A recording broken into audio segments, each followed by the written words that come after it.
Oh, well, welcome to MTG Cards and Review. My name is Chris, and thanks for stopping by. This is actually a flashback Thursday video. We are going to go ahead and continue kind of with our theme, though, of basically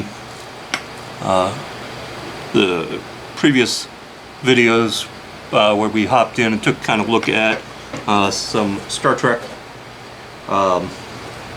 cards, though, the Star Trek Collectible card game, the CCG, and move into Star Wars here. Eventually we'll also jump into, again, the OverPower card game. And also we've got more Star Trek, though. I've got Hyborian Gates, though. Got some other ones, though, as well. So back in the back in the day when there was basically a multitude of card games launching, though. One of the things that came out at that point as well was a Star Trek set. So then in that same span, when the Star Trek was launching, though, Star Wars was also launched as well from by Decipher as well. And when Star Wars came out, it in a way kind of got more initial or more attention, though, when it launched, though, and that was, of course, due to basically the broader interest in Star Wars, though, over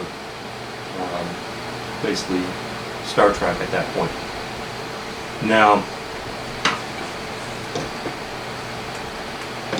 with Star Wars, though, and its launch, it came out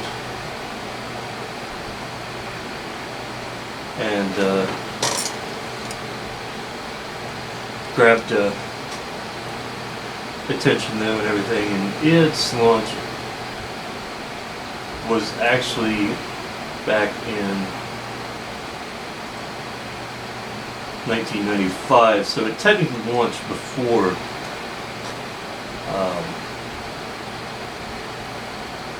actually, let me see here, I'm just re-checking my information. No, it actually launched a year after Star Trek. So Star Wars came out, though, basically it was after 1995, though. Basically the back of the cards, though, were done in two, basically, colors, if you will, two color schemes. Now, I don't know if I've got... Yep, okay. So you have basically a light and a dark version, which basically, in many instances, represented basically the two sides of the, basically, the Jedis. Essentially, your basically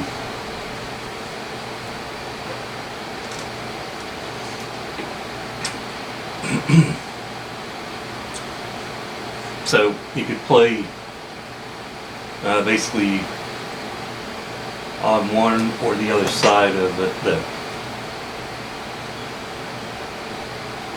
And typically the game was basically a two-player limit, though. The ideal was basically only two players, so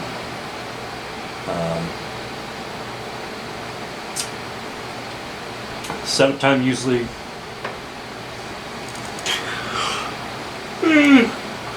excuse me, setup time is usually about a minute or so once you kind of gotten the process down, and then you were looking at about an hour was a typical playtime though. Sometimes you might be able to get that down though, or basically just give up.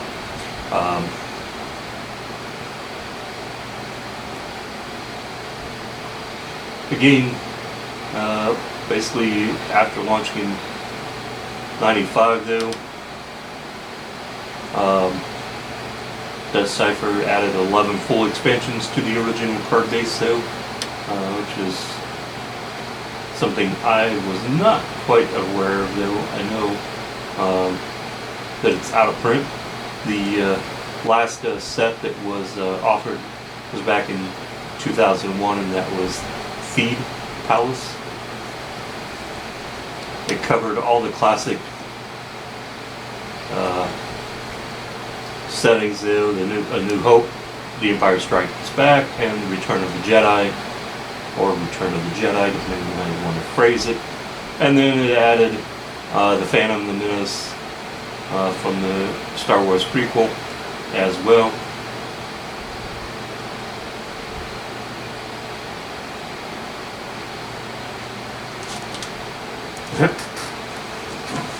Apparently, for a time though, 95 to 98, it actually was a top-selling card game, collectible card game, and basically only behind Magic the Gathering, which even occasionally though, it actually managed to pass Magic.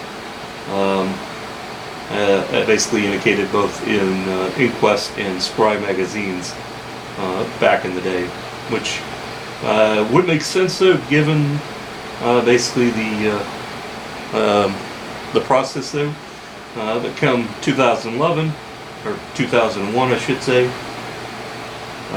Lucasfilms, like basically Paramount, they decided not to renew the license to Decipher though, to use the Star Wars IP. As such, though, the license then was switched to Wizards of the Coast, which basically created the Star Wars trading card game, which basically left Decipher not being able to create any new expansions, and as a result, any of the new cards that were in sets that were in development, of course, never became printed though and got out to the public.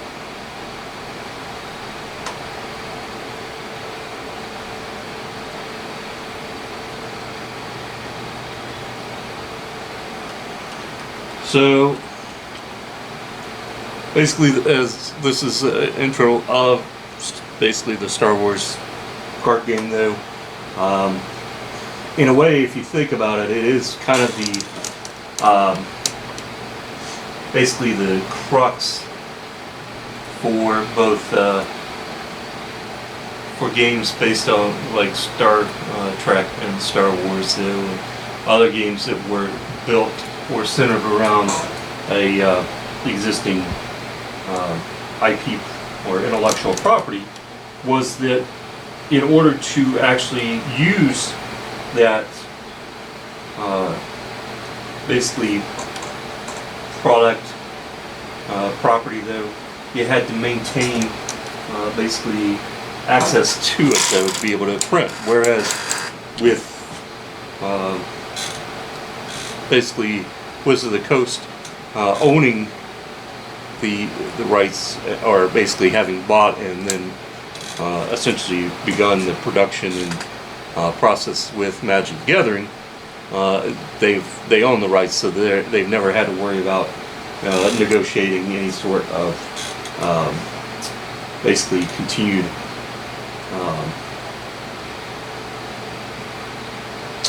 basically property licenses.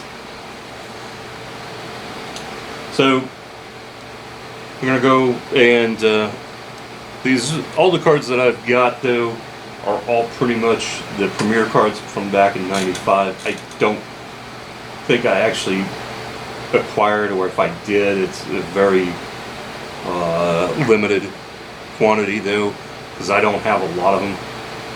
I don't know what happened to some of them,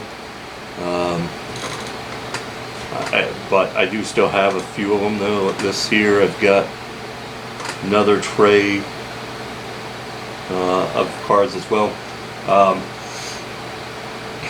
But so in 1995, you got the premiere set. 96, we got A New Hope. Also got Hoth, and then Dagobah in 97, and then in 97 you also got Cloud City.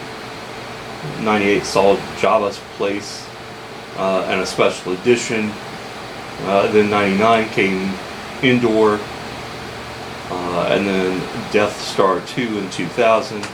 Tatooine came out in 2001, and then you got Coruscant in 2001, which basically was focused on the events of the middle of Star Wars Episode 1, The Phantom Menace, and then Theed Palace, which was actually the last set, of course, for Star Wars, though, produced by Decipher. It also had basically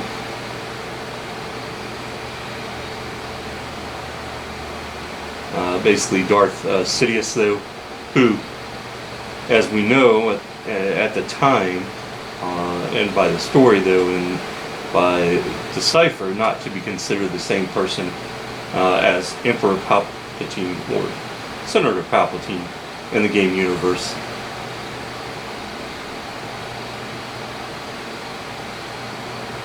And as such, though, interesting enough, though, each of the cards then basically were considered separate personas for over 20 years of basically essentially the Star Wars card game. It wasn't until the rules were actually overhauled back in November of 2021 for personas that it also set basically this change. The Theed Palace was a set that apparently was also more difficult to acquire because of the fact that the print run was basically, I'm going to guess, was not as widely produced though. After the basically the end of the agreement though, that was when Decipher's CEO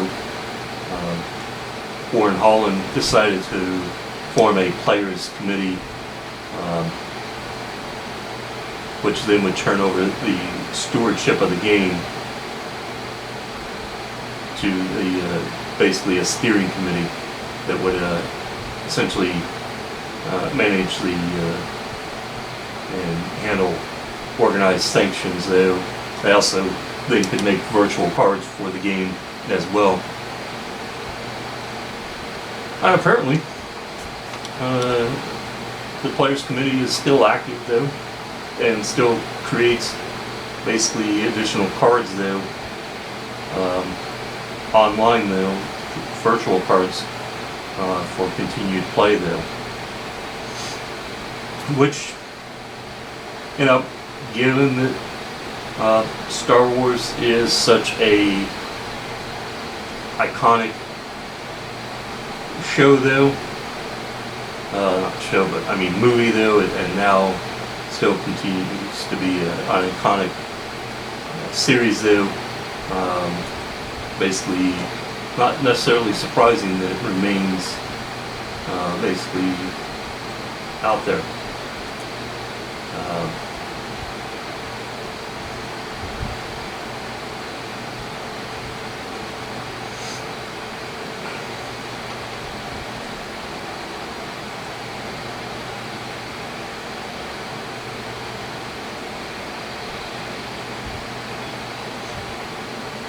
Now, Star Wars came to an end, like I mentioned, in 2001, that was basically when Decipher lost that. And then basically Decipher managed to keep running though with Star Trek till basically the end of 2007, when they released the last set, which was What You Leave Behind, before basically before they lost the ability to manage it, in which case at that point it shifted to the same basically continuing committee though, to essentially take up and do the same thing effectively that 6 years or 5 years earlier though, that the Star Wars game basically saw though.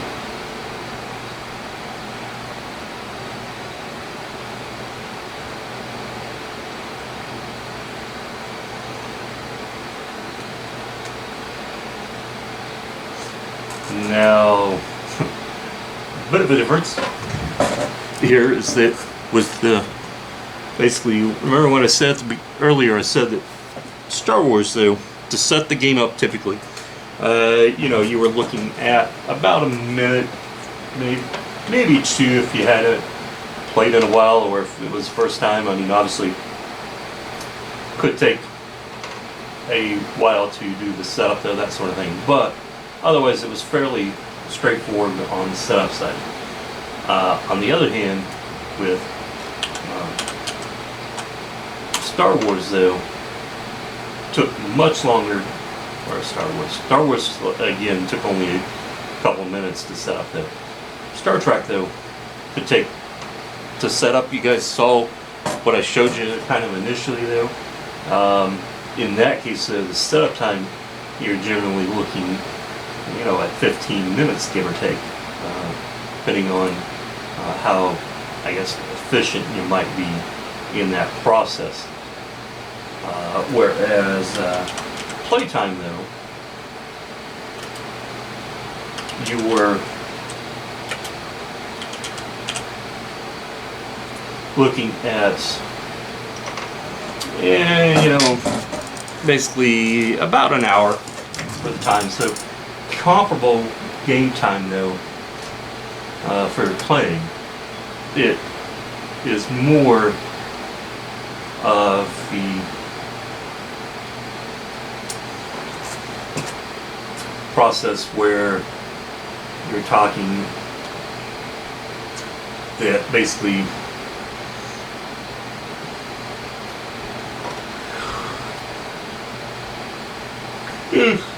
sorry guys, kind of lost my train of thought there.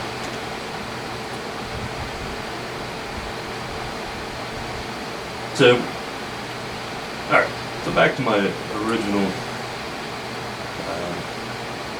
point though, and that is that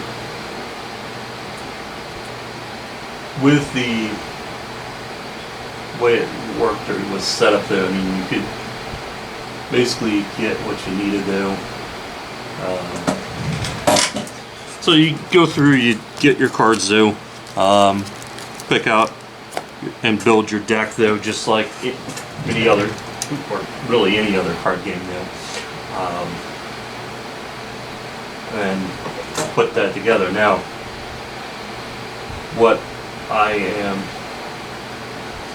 going to be trying to find, and this is going to be probably a bigger challenge though, I would say, and that is trying to source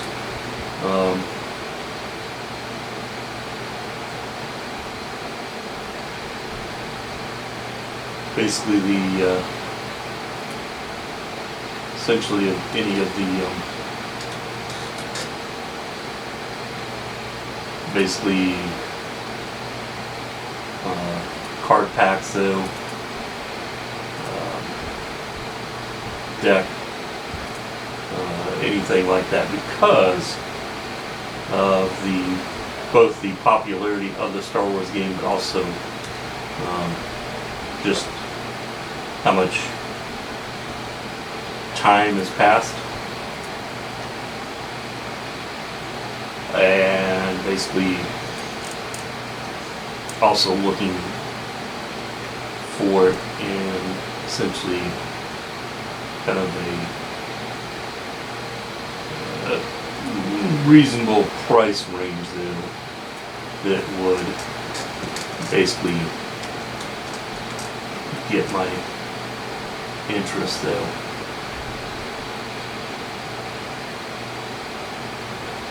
But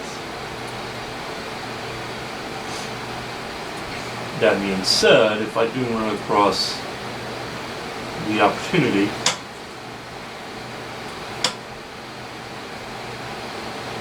then, you know, I will do that though, because what I really would love to do is basically kind of bring basically some of the packs though, or the essentially the starter deck to basically to kind of show what basically was out there though. Yeah, there are some of the basically original packs though, basically that are too pricey to touch though at this point. It's not something that that I would look at though touching because of the price. I mean, so Reflections though in Star Trek or Star Wars though, great set, but not something that I would pour basically a lot of money into, mainly because it's really not a, because I guess I'll say that, you know, it's not a set that Star Wars isn't really a set I invested heavily in though, back in the day. It was hard to kind of get in one aspect though. The other aspect is that basically it was more of, it was kind of cool though, but it wasn't something that I really, I mean, when you're back, basically I have to do some math to figure out exactly how old I was back in, back when the set launched though, but I'll just say that typically when that actually occurred or launched though, I didn't have, you know, wasn't basically swimming in money though. And so there was only a limited amount of basically resources that I had that I could use, that I could go around and take advantage of this. So what you did though is you had to basically decide what basically you were going to consider spending your money on at that point though. And so, you know, then what you would do is say, okay, well, I can basically invest in or buy this particular set though. So when it came to that though, yeah, you had to make kind of those decisions though about what was basically going to be your go-to option though. And you know, at that point though, while Star Wars was, I was a fan of Star Wars though, back in the day. It wasn't basically it wasn't the one that I would consider as basically what I was putting money into. I was putting the money into at the point in buying was of course Star Trek, Magic though, and then a few of the other games though that were out there, that came out though. So when you have to weigh your options, then you weigh your options. And came down to was that I basically just did not have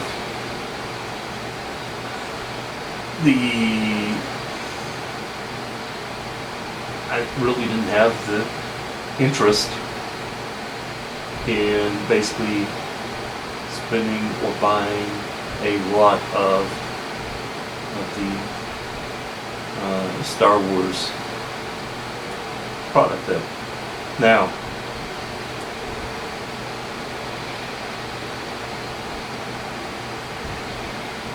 having come forward though,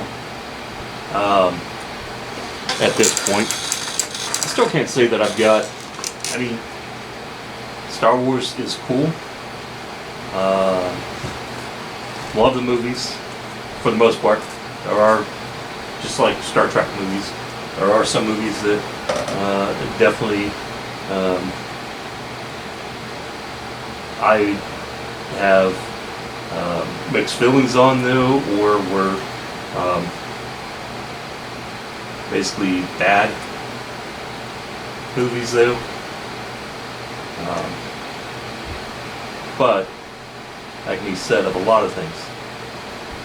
Either way though,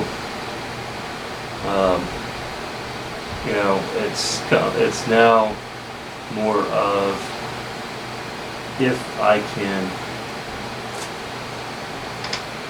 get a hold of some of the Star Wars cards that I've got cards, I should say. If I can get a hold of the some of the basically sealed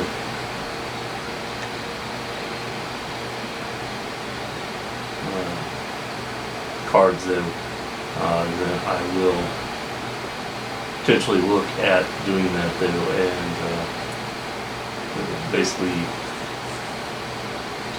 displaying them, or depending on what I might be able to basically pick up or acquire though, then I might actually even look at opening up basically one or two packs, depending on availability and pricing though, that sort of thing. Because going through and just looking here at this point though as to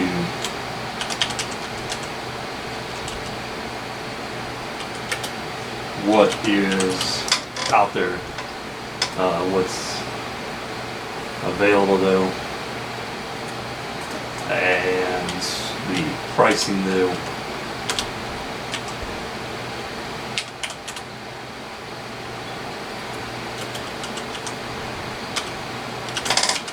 makes it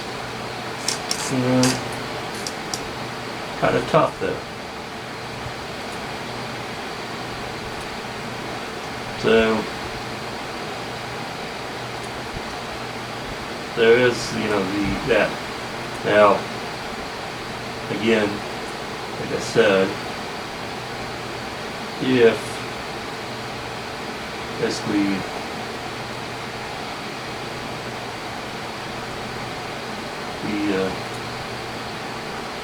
the opportunity comes along where, you know, I might be able to pick up, then yeah, we'll do that then. Because clearly the old card games that when and where available definitely have a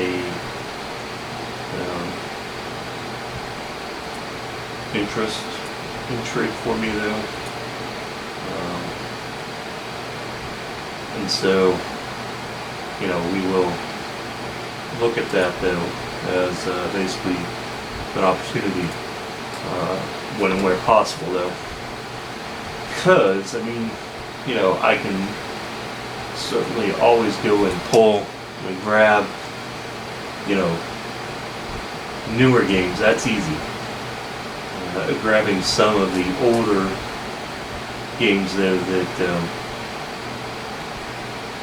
essentially have in a way disappeared, that aren't out there though, that you can't just easily find anymore, makes it both a fun challenge to see what you might be able to find that might be out there though. Now, that being said, as I've mentioned before though, some of the stuff though is just going to be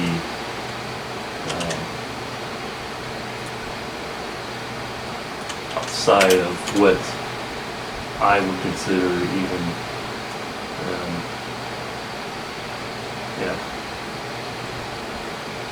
basically a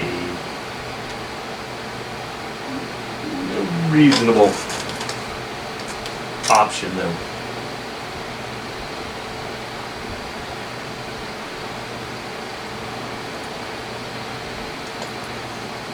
But doesn't mean that, you know, won't keep my eye out for you know, an opportunity to pick up basically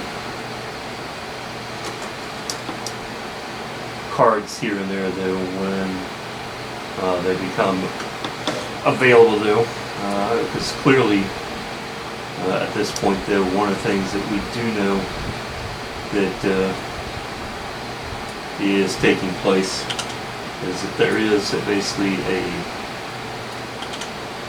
shift in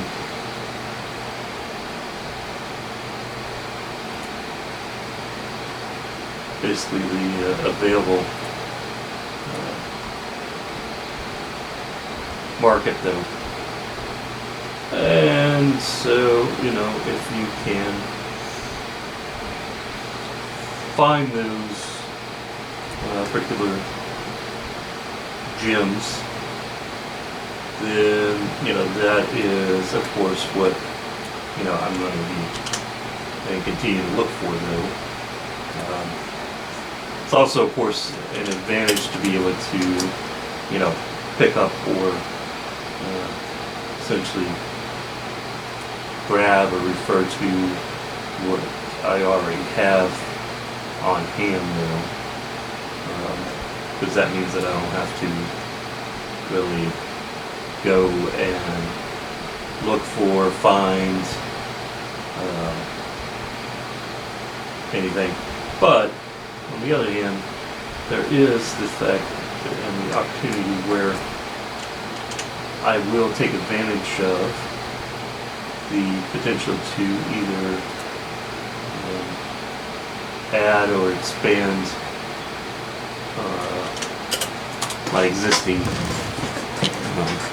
basically stake in a card game though, like Star Wars or Star Trek, or even the basically the OverPower, because there's still that nostalgia that drives things. So guys, I'm going to wrap up this video.